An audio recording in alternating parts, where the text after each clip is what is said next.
السلام عليكم يا عيال. اليوم عندنا نسخة 7 اللي هي الأندرويد 15، يعني 14 15 كذا.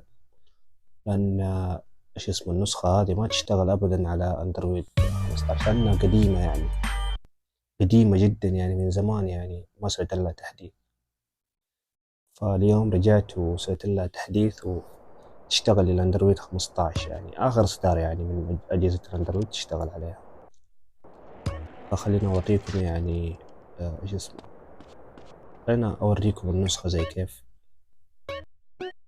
نروح شارع الهجولة. عندكم هنا الأسرار غير، لأن الأسرار القديمة ما تيجي على أندرويد 15 و14.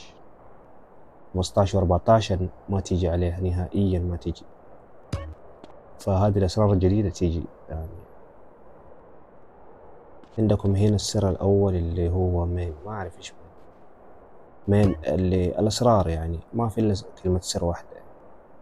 وهذا كلمة السر هذا إيش اسمه اللي تنتقل يعني من الأماكن. عندك إيش اسمه المكان الثاني جيمز اللي هو الأسرار، مكتوب تشيتس. الأسرار ما في شيء إلا الأسرار موجود حاليا يعني. عندكم من الأشياء هذه سرعة اللعبة يعني وكذا. مثلا لو زدت هذا، شوف سرعة اللعبة كيف حتصير سريعة مرة. فعندكم هنا بلاير، السكنات. نختار سكن، تدخل على بلاير هنا وتختار السكن. في سكن شخصية سعودية، وينها؟ ايوه هذه، تمام. طيب كيف اجيب سيارات دحين عشان اهجول؟ عندك هنا ايش اسمه، ما ادري ايش هذا، حرف الفي مكتوب عليه، اللي هو السيارات، موجود كل السيارات فيها. يعني بس ازيد الجودة حقت اللعبة بس.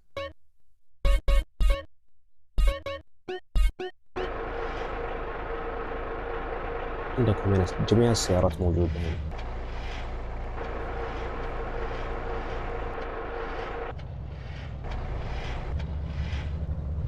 تمام، اختار كذا اي سيارة نهجول بيها.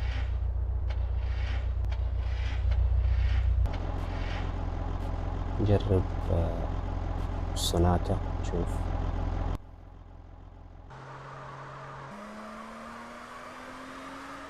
زي ما انتم شايفين يا عيال، ما في ايش اسمه، ما في الزر هذاك حق السرعة اللي تسرع بيه في السيارة. فهنا مشكلة اندرويد 15 15 14. هنا مشكلتكم انه ما في الزر حق اللي تضغطه والسيارة ايش اسمه يعطيك سرعة يعني. بس انه اهم شيء يعني اللعبة شغالة يعني، وكل شيء يعني احلى شيء يعني انه اللعبة تكون شغالة. اهم شيء عداد السرعة ان شاء الله نشوف له حل بعدين ان شاء الله، ما في مشكلة. اهم شيء انه اللعبة تكون شغالة. فزي ما انتم شايفين يا عيال، في بعض الناس دحين يقول لي يا لوبي انا ما ابغى هجولة، انا بلعب المهمات يعني وزي كذا وزعل. في ايش اسمه في رابط النسخة حطيت ملف، يعني ملف اذا تبغى هجولة او بدون هجولة يعني زي كذا. في نقاط مهمة يا عيال لازم اتكلم عنها عشان تفهم. اول شيء يا عيال، النسخة هذه للاندرويد 15 و14 وتحت، 15 14.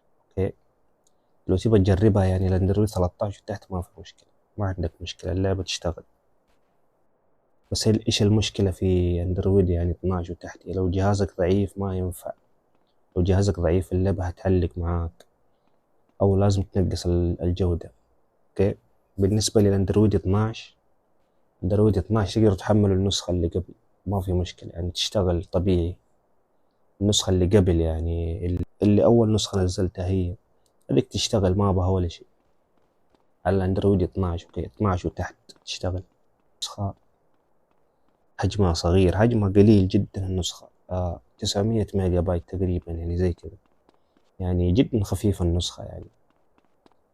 فبالنسبة للشرح يا عيال، الشرح اللي دائما الناس بيقولوا لي يا عيال لازم تتفرجوا الشرح زي الناس، لازم، لأنه الشرح مرة مهم. يعني شرح نسخة عن نسخة ترى يختلف ترى. مو نفس الشي ترى، شرح نسخة عن نسخة يختلف. النقطة اللي بعدها يا عيال، النسخة للآيفون ما هي موجودة، النسخة هذه للآيفون يعني لسه ما سويتها لسه. بالنسبة للناس يعني اللي تدور يعني نسخ للآيفون، عندك كم نسخة يعني كذا مجانية للآيفون، بس لازم يكون معك برنامج سكارلت. يعني برنامج سكارلت لازم يكون شغال، عرفت، عشان النسخة تشتغل معك. وبس يا عيال، هذه النقاط اللي جدا مهمة اللي لازم كنت أتكلم عليها. والشرح يا عيال مهم جدا، الشرح يعني لازم تتفرج الشرح كامل. الشرح جدا مهم، يعني بعض الناس يعني ما يتفرج الشرح يروح يثبت اللعبة ولا مدري ايش يسوي، بعدين يجي يقول لي يا لوبي النسخة جاب لي شاشة سوداء. طيب انت ما تفرجت الشرح زي الناس، ما شفت يعني الطريقة كيف، يعني كيف تباني يعني اساعدك، انا ما اقدر يعني اساعدك كذا. فلازم انك تتفرج الشرح زي الناس، عرفت. بالنسبة للروابط يعني حطيت خط الإعلان في الروابط للناس يعني اللي لازم إنك تتفرج يعني كيف تتخطى الإعلان. وكمان عرفت عشان تعرف عشان توصل للرابط، يعني عرفت، لأن هذا مصدر الرزق الوحيد يا عيال. يعني لا أحد يجي يقول لي يعني حط رابط مديفير. يعني أعرف أنا والله أعرف إنه صعب يعني إنك توصل للرابط، بس يا أخي مصدر رزقي هذا، يعني بترزق يعني منه، عرفت. يعني أنت لما تروح تتخطى الإعلانات تترزق أنا من الروابط اللي تتخطاها، عرفت. وبس يا عيال، هذه كانت النسخة وجربوها جدا ممتازة، يعني ما فيها كراشات كثيرة، عرفت، يعني الكراشات قليلة جدا يعني اللي فيها يعني.